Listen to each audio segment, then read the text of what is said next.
10 years ago this Tuesday night, President Bush addressed the nation and announced the launch of the Iraq War. While there was a strong anti-war movement, it was largely overwhelmed by voices in the media and in Congress who stood behind the president and supported the war. One of the lone voices of dissent was a TV pioneer, a 20-time Emmy Award winner, and our guest today, Mr. Phil Donahue. Phil, welcome to HuffPost Live. Pleasure, Mark. Thank you. This is a big deal. 10 years post-Iraq War. Where are you mentally? How do you think about this? Well, I see it as a massive blunder. We should say one more time, I'm going to bore a lot of people.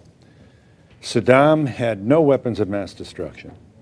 Saddam had nothing to do with knocking down the towers. Saddam and Iraq were never a threat to this country. And we have almost 5,000 soldiers dead. We have suicides every day. And we have a legacy of this war that is going to rattle around this country for the rest of this century.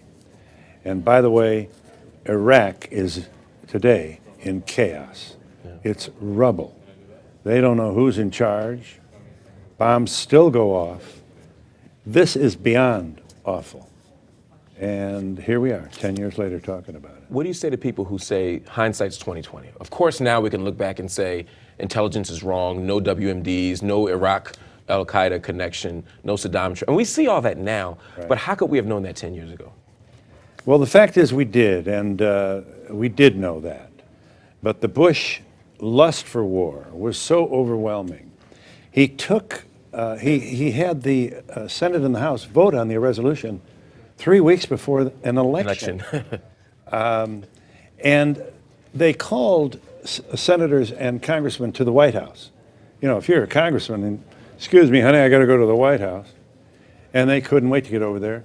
And Karl Rove and the White House Iraq group, WIG, handed them talking points. A smoking gun will become a mushroom cloud. The longer we wait, the more dangerous he becomes, John McCain said that. I think they all said it.